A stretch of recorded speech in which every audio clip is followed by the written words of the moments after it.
Hey, hey.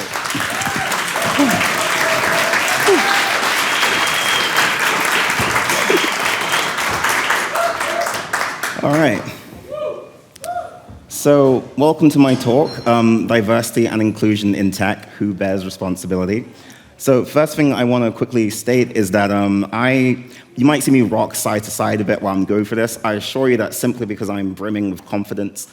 I'm a Go developer advocate at JetBrains. I also organize the London Go for meetup, and I've been in tech for around 4 to 5 years.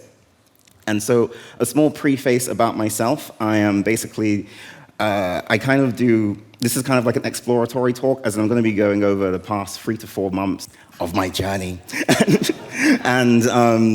and that's basically what's going to be happening, so there won't be too many answers within this talk. And so we'll start in like the place where I think most big life-changing discoveries happen, and that is at a McDonald's near St. Paul's. And so I was talking with a friend, and they had just conducted an engineering manager interview, and they noticed in this interview that there was a red flag. And this red flag is that the candidate only used male terminology when referring to engineers. And so in the discussion session afterwards, they decided there were a few other red flags, but they decided not to move forward with the candidate. And so I asked my friend, in the feedback, did you let the candidate know? And then my friend said no. And so hold on to your initial reaction to that, because this is the scenario that I pitched to around 15 to 20 people to try and get an understanding of what they would do in that situations, and reasons for yes as well as reasons for no. And so I basically just asked them, would you let them know? And then that was the scenario.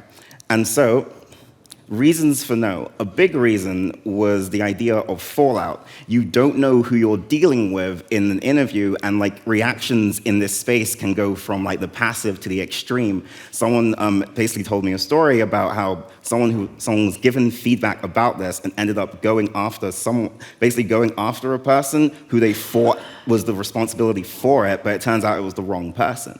And so there's lots of perceived dangers when it comes to giving this kind of feedback if there's no support around you. Another thing that people brought up was the idea of that if they know, they can hide better, in the idea that if someone is very clearly showing biases and you have like different spaces that you're trying to protect, if like this person isn't reminded of like what they can do, then that means that this other place might be able to spot them easily as well. And another story that someone shared is that an engineering manager told them that they learned what they needed to say and they didn't actually care about it. And this is someone who is in charge of like promoting people and like letting go people, and also in terms of interviews. So it could be quite dangerous if like someone is let in and is just pretending. Another idea was that it isn't the company's responsibility to inform. And there was stuff here, but I will try and remember it.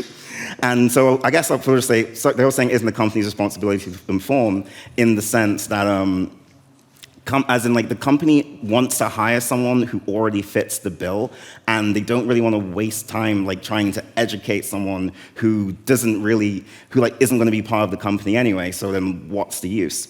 But then there are reasons for yes. One big reason for yes was the idea that the candidate deserves to know. And so the idea was that regardless of, even when I gave these people reasons for no, they said regardless, even if the reaction is extreme, there's a chance you might be able to affect a change in someone, and so that means that they deserve to know like what's about that feedback. Another idea was that what if it was a mistake? There's a chance that this person might not be like an insidious figure who's trying to join solely to screw over people who they don't like, but this is just their vernacular, this is what they've grown up with, this is what they're saying. And there was also the idea of like gendered language, in the sense that many languages are gendered, and so if someone is new to English, they might not even realize that what they're saying is wrong. So like maybe there's a chance you could be more lenient in that case. And another one was the idea is that it's the company's responsibility to inform. I think what I wrote was the idea that essentially, if you want to create a space that is like both diverse and inclusive, and there are people who like are afraid of giving this feedback to the candidate, why is that? Like, is your space not like particularly safe enough? Like, do you want to advocate like beyond your own space, or like, are you just trying to keep it like where it is? And so it feels like it should be like the company could take responsibility for that. And so what happened is that the conversation kind of expanded further beyond the, thank you. The conversation kind of expanded. As the investigation went on, I would use arguments from previous conversations to combat viewpoints and strengthen the discussion. A recurrent theme was the idea of responsibility. The discussions grew beyond the scenario and delved into whose responsibility is it to create and build awareness. If someone is unaware of something, whose job is it to inform them? And so for the next section, I basically abstracted the discussion into 3 responsibility groups: the company, the majority, and the marginalized. And I attempt to argue the perspective of those groups using the collective viewpoints of those who I spoke to. And the reason why it was like this is because I feel this can be applied to many different groups but anyway, I'll carry on. So the question was, whose responsibility is it? So we'll start arguing from the purpose of the company. Should the company take responsibility? Well, the company could, again, as I mentioned, argue no, because why is it up to the company to educate candidates in inclusivity? The company would prefer to hire someone who already displays those traits, and it's riskier to bring on someone into a management role who may already harbor those biases to certain employees, and surely the candidate should already know. And there's the cost involved if you want to educate every single person who tries to enter your doors. So the next would be, should the majority take responsibility? Well, again, they could say no. And as controversial as this may sound, technically, the majority doesn't really have to. The privilege of this position is that you don't really have to do anything. In this scenario, the candidate could easily move onto a different interview process where the members of the majority are the only ones who interview them and likely won't be able to see the biases or the same biases or red flags. The candidate can carry on as they always have. You don't really need to know the plights of the marginalized, and depending on how you build your circle, you never need to hear about it. And if occasionally it's ever brought up, you can pass on the responsibility to others without there being any negative effects on you. And if you aren't exposed to any of these things, can you be blamed for not knowing about it? And if there was any changes that made things more diverse or inclusive, the worst case scenario for the majority is equality, which isn't all that bad, really. And additionally, there are benefits to keeping the power imbalance because, well, you would have power. So should the marginalized take responsibility? Again, you could argue no, because why does it have to be the marginalized every single time? They weren't responsible for the circumstances of their birth, but now they need to know, learn, and research all of this additional information, as well as constantly struggle just to be considered to be on the same level as the majority. And even then, the majority can overlook and ridicule the marginalized. By speaking up, it can paint a target on their back to be harassed and to be torn down simply for wanting to be treated the same. So why is it always on the marginalized to inform the majority of the same things over and over and over again, especially when it's potentially dangerous to do so? Are the majority incapable of learning by themselves? Are they incapable of helping? Or are they being willfully ignorant? Or does the majority simply not care? So we spelt out a bit of a conundrum, because using these arguments that I gathered from these different people, it was possible for anyone in any position to justify not doing anything in regards to diversity and inclusion. And so the next question is, why is it that people still choose to try? If it's easy to not do anything, why do people still try? So, oops, went too fast. How do you take responsibility? People choose to try because they see an unfairness in the system and then make the choice to rectify it. And this next section covers some of the different ways people try to take responsibility and take action when raising awareness. So the question is how the marginalized could take responsibility. A lot of people suggested the idea, and this was a very powerful one, was about sharing experiences. There have been many examples of someone sharing an experience that they were unsure of, only to find that they weren't the only ones to experience it, and it turned out many others had gone through similar things. The fear here is, depending on where you share your experience, there could be backlash, and not everyone can have the strength to fight against it, at least not alone. And while going and talking to different people in these interviews, it kind of felt for some of the people I talked to, that was literally the first time they shared anything about that happened to them during their journeys through tech.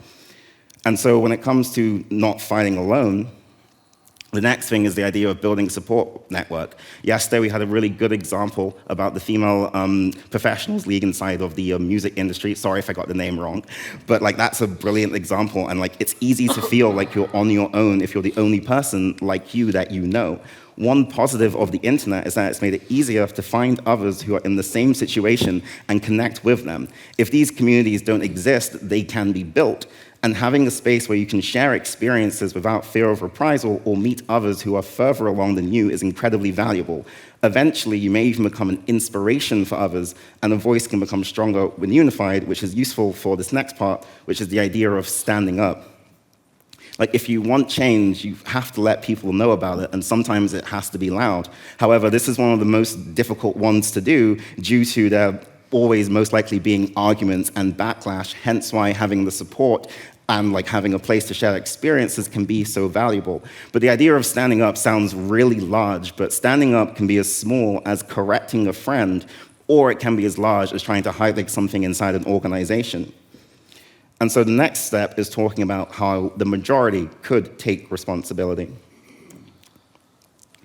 Next is the idea of making the choice to be more aware. There are books, essays, research, a lot of stuff is already out there, and though you can't live the same experience as the marginalized, you can choose to take the time to learn about it. Listen to those that are in your life, learn from those that are in the community, and by having an increased understanding of what's going on with people around you, you may make a better ally and be able to fight with them through I mean, I guess we are, but anyway, I may be able to fight with them through their struggles. So, next one is the idea of speaking up and showing support. It's very easy to say that it's not your fight, so why bother? But more often than not, by being a member of the majority, your words may hold more weight to the majority, and the backlash might be less severe. And you can be the person who speaks up with the one other person in the room who feels like they have to speak up. And the next one is the idea of accepting that you will make mistakes and grow from them. A lot of people who I talk to who are part of the majority were worried about trying to help but doing the wrong thing, ultimately deciding that it's safer not to do anything or to pass on the responsibility to others. And I suppose, but like if you make a mistake, you can't use it as an opportunity to grow. Like you can listen, you can try, you can fail, you can learn, you can try again. And if you're generally someone who wants to help, are you really going to give up at the first hurdle? For an example, this would be me. This is my first time writing an article like this, and it's the first time I've turned that article into a talk. I 100% guarantee there's a chance I've missed something, and I could say something that's either offensive or incorrect, but how else am I supposed to know without giving it a shot? And so now we move on to part 3, how the company could take responsibility. Next is building an environment that allows for safe discussion and support. Having an environment that allows the marginalized the ability to speak freely without fear of reprisal or overtly negative reactions. This can help foster discussion and allow for previously hidden viewpoints to be displayed. And this could help with widening perspectives and perhaps alerting those in the majority of their potential biases, as well as ways they could help. An example is that 2 people who I spoke to had like very similar stories in the sense that they tried to help someone who was being isolated by their team or overlooked by their team. We'll call them Bob and Alice. In Bob's case, his company surrounding him, there was no help at all, and so he had to go through and eventually try for months to talk to the manager about how this person was feeling, and eventually he ended up leaving the company, but like he didn't know like what eventually happened with that person. But whereas in Alice's case, when this isolated person came through and spoke to her, she knew that she could go to the manager, that manager then went to the tech leadership, and then they went through and plucked this person out of that group, out of that team, and moved it to another team, and then went back and like basically there were consequences for that team for creating that environment, which leads to do not tolerate intolerance. Paradoxical, as mentioned above, there is a... Okay. I have 10 minutes, but I appreciate it. Paradoxical, but as mentioned above, there is a reason the majority would want to keep the status quo the same as it is now. Why rebalance power if you have it? But there needs to be a level of confidence that there will be consequences to a person who acts in an inappropriate or abusive manner. If they can remain and act in the same way even after being reported, what's the point? And if you ever have a situation where someone is reported and nothing happens, and that person can remain, that can like really damage your community like beyond repair. The final one in this section would be show your support openly. Actions speak louder than words, so why not do both? There is the common idea that companies want to be diverse and inclusive, but no one who checks the box of a diverse or inclusive person seems to apply. There aren't any, so what can we do? And so the question is, like, do you know why you want your company to be diverse and inclusive? Do you genuinely care beyond simply meeting a quota? Do you help fund programs or support communities that assist those that are marginalized? Can you look upon your hiring processes where you source candidates, your company environment and management structure, your company benefits, and the agency of your employees towards these matters and say that your company is an inclusive space? And do you share any of what you do beyond your own spaces? If you're able to show you're working and the results are still the same, the fact that you're able to show you're working is a lot more than most. And perhaps people could offer advice as you could be doing things in the wrong way. If you're actively assisting the marginalized community, even if your workplace is solely the majority, you wouldn't need to worry about simply wanting to hire the marginalized to help tick a societal box, a box that only exists because of the many people who suffered and struggled to get society to that point. So now the question is kind of on me. Would I let the candidate know? Well, before touching on that, I have to go over why I asked my friend the question in the first place. And the truth is because when she mentioned that, that was the first time I'd ever heard about it. And I realized that I didn't actually know too much about this subject at all, to be honest.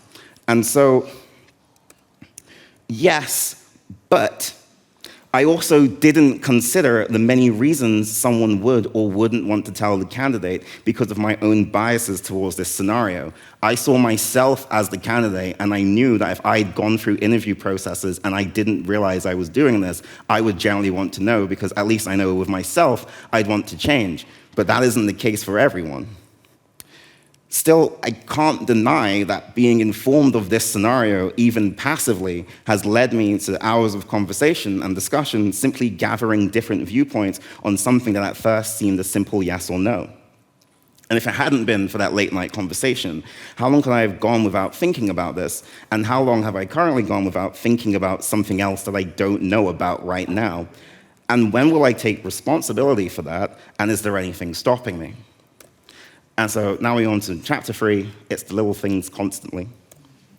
So we restarted London Gophers after the pandemic, and it's just like a little Go community in London where we meet up and do Go stuff. And so basically this picture is what I used to do, as in I would take one panoramic photo, we put it on Twitter, I did it. And so, but the thing is, this is meant to be like my kind of perspective prior to going through all these conversations. Because after like discussing with all these people, I decided to write a small, I guess, hit piece on my own meetup to try and analyze what parts of it might not actually be as fair as we thought it was. And so we've actually started doing different things. Like we've gone out and basically reached out to different communities to try and understand what they're doing, because well, one, I'm kind of new to like a community organization, but I also just wanted to figure out like maybe there's ways we can help, maybe there's ways we can like hang out together or that kind of stuff, maybe there's ways we can team up and all that kind of thing, or maybe there's a way we can like share or like help grow speakers and things along that line. And then we also started being more open with our communications. I don't know, every time we do our meetup, we basically have the Go community conduct read out at the beginning every single time. Previously we had it, but it was in the description of like the meetup page. And we figured out by talking to some people, people didn't even realize it existed. Whereas to us, we were like, oh, it's there, it's easy to find, but we hadn't really thought about it. And we wanted to refurbish our website. It might take a while because we're not front-end developers, but we'll figure it out. And so we want to like refurbish our website so it's the place where people can go with information, because right now it's out of date and it kind of like is probably affecting people's ability to communicate with us. And we also introduced this new priority queuing system where we reserve 20% of our attendee spots for people who are underrepresented or overlooked in tech. And then if it ever reaches, and then at the beginning we had around like, when we first started it, we had around like 14 or 20 slots filled, but then now we have like 20 or 20 slots filled. And like, it's just kind of showed, because I think before that we would have had like maybe 5 or 6 who would be part of that group. And it kind of showed that what was missing was opportunity within our meetup. And so that's just kind of what we started doing. And then now, what I do now is I go around and take collage photos, and I'm trying to use this as a representation of perhaps my change of perspective when I feel like this is probably more the standard I want to try and hit, as opposed to just doing the panoramic shot, because I kind of focus on all the different people here, and I guarantee every single person here would have a story that would lead them to have a different opinion on the scenario that I said at the beginning of the tale. And obviously, there's still a ways to go. 4 minutes, in fact. And so 4 minutes. That's what this slide's for. And so basically, I wanted to talk about how, while going through this, and it kind of opened me to a bunch of different topics and ideas that I hadn't really properly thought about, just because of everyone who I was talking to. I'll do some very slight ones, like the idea of what drives someone to act. Having support behind you can make it more likely to report things, as opposed to if you feel there's no support, you're probably not going to do anything because you feel nothing would happen, and then you feel there's more backlash on you. I was introduced to the word intersectionality, which I guess is a short descriptor. If no one knows, if people don't know what that is, it's I'm black, but I'm also a man, so I have there are two different power, in different areas I'd have different power, but then it goes further to dialect as an example, how I speak currently could actually change my power dynamic in comparison to someone who is like me but speaks differently. And it's a lot more of a deeper topic. And another one I want to hit is the idea of my university experience versus my mother's, in the sense that she did computer science at uni, as in I didn't know, so I apparently have followed her without realizing it. But because I started talking about this, and she mentioned that she'd done her experience is that she said that she wasn't good at it, but then when I asked her to go deeper into what had happened in her university experience, she was kind of on her own for most of it, whereas in comparison to me, I guess I felt freer to just talk to everyone, mainly the smart kids, in order to try and get through uni much easier. And so, I mean, I don't know, but it was just interesting that it popped up. But the other things are much deeper, and I can't, because now I have to go. And so it has been fun, but there's one last thing that I wrote in my original article that I just want to read now, because I think I still stand by the words, and so I'll just read it. And so it's as mentioned at the start, there is no real purpose to the talk, because to get down to brass tacks, I would prefer a more equal society, because, I would say that, wouldn't I? But I'd never really done anything to try and usher in such a thing before. And just as a quick caveat, nobody I spoke to had particularly extreme viewpoints, because I keep company I enjoy hanging out with. And so most of the people who raised these opinions raised them through the lens of people who had given this topic at least a level of thought. And so I guess with diversity, inclusion, and ultimately equality, at each step there will be those that try to affect a change in one way and those that try to affect a change in another. And depending where you are on the scales, the responsibility you have can shift. However, at all levels, you can choose to take responsibility and you can do your part. It's easy to pass on the buck onto others, especially if you're not affected by it. And yes, not every single battle needs to be fought by you, but conversely, you don't have to fight these battles alone.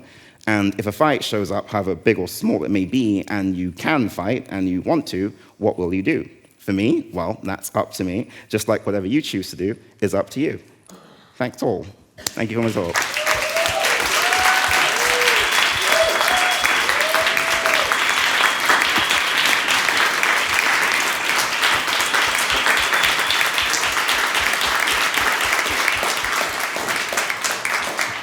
Thank you so much. That was a great talk. I really enjoy what you said about not being afraid of making mistakes, because that's where we grow from.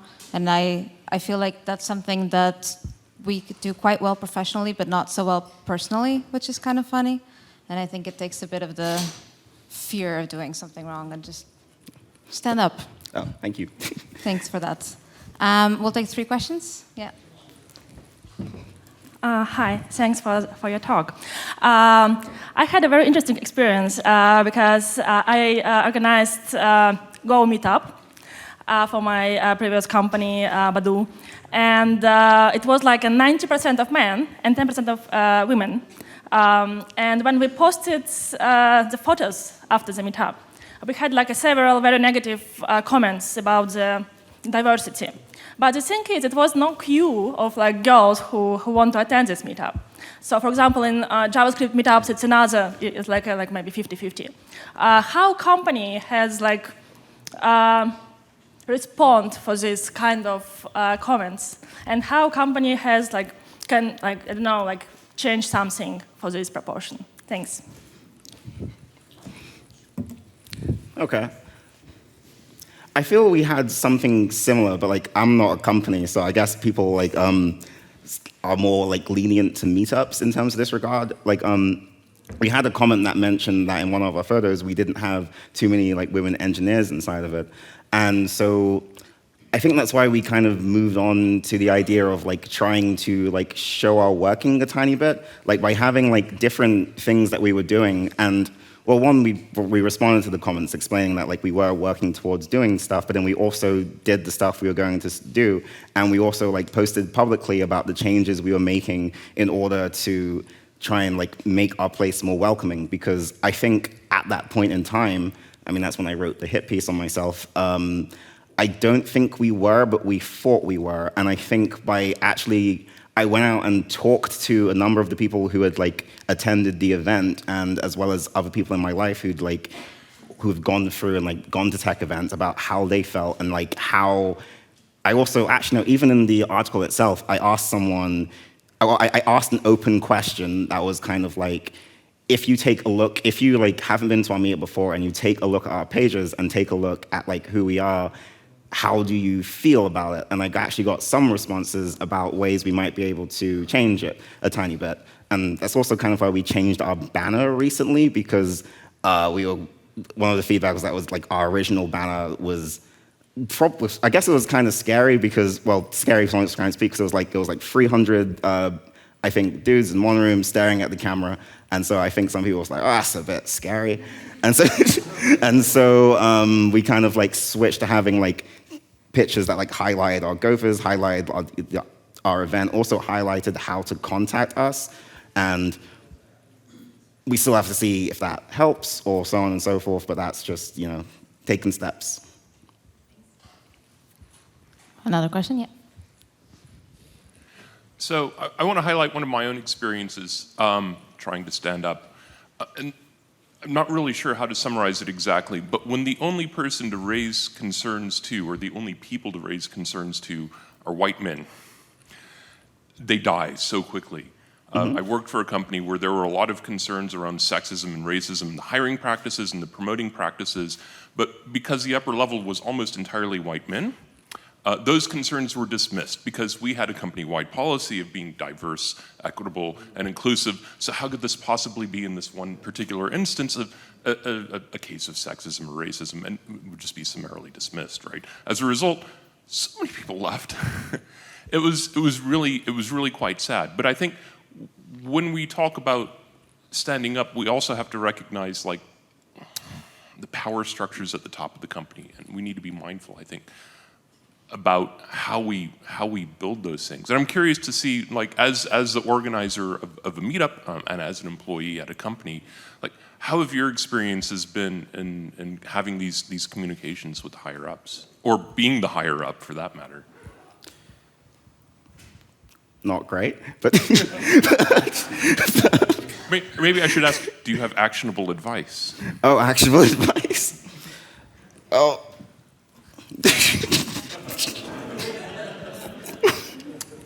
Can I say more to put you on the spot?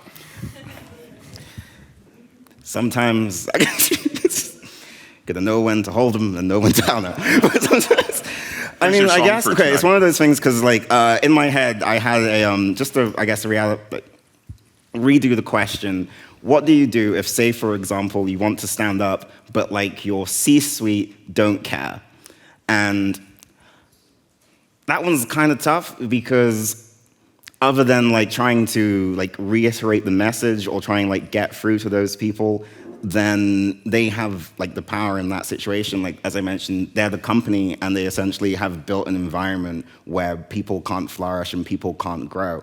I had spoken to someone where this kind of happened, where like they had a diversity and inclusive, workshop. But then when the big boys got in to try and like, learn some stuff, they shut it down because they got offended. And so it ended up that a lot of people, as you mentioned, headed out. And unfortunately, like that in a way is a version of standing up, as in like if you can't get further in that organization and like they're treating you badly, like leaving is an action kind of thing. I mean, obviously it's not like a winning action, but like it might tank the company. So in a way that's kind of winning. And also, I guess in one instance, I had said something to like, as in like a larger. Actually, this one isn't too bad. This was about a different thing, but like I kind of like did a presentation about how I felt about like the interview process to like the entire tech org. And although it's like there was like some movement in terms of like, oh, that was really good, congratulations for saying all this kind of stuff. Like when later conversations kind of happened, I was kind of like, it's probably not going to move any further than what it is now. And I did eventually end up leaving, so apologies. So I'm very big advocate for like diversity and women in tech, and in multiple companies that I've been in, I have tried to like lead and make changes and get people to do stuff. And some in terms of like the actionable advice, like one of the things that I tried to get our engineering department at least to do that I couldn't get them to do it. I was like, if everyone just like, if like some of the sales engineers or field engineers or whatever, just find a local diverse group, they exist. Like they're all over the place. You can just literally Google them and just offer to go out and speak about the technology. Chances are you'll find talent that way, or whatever. Like reach out to those groups, and I think. But part of it is like, and I'm kind of starting a discussion. It's not even a question, but like, I feel like it's like everybody's responsibility. And I'm just thinking about like what you could actually do to get people to do something about it. Like, can you create like an actual plan, and what would it be? Well, I had one thing I said at one point that might not be relevant. In the statement that I said to like a company at one point in time, I kind of said the idea of like, because there's this phrase, you can like bring a horse to water, but you can't make it drink. But like, there's also the idea of like, but you can bring a horse to water, like depending, like what it chooses to do is kind of up to you. And so, but not up to you. What it chooses to do is kind of up to it. But like you did the work of like bringing people over to that point. And I guess like in the idea of like speaking to diverse groups, there's also like the idea of like speaking in general, because I think there was lots of talks here about like how people feel nervous about the idea of speaking.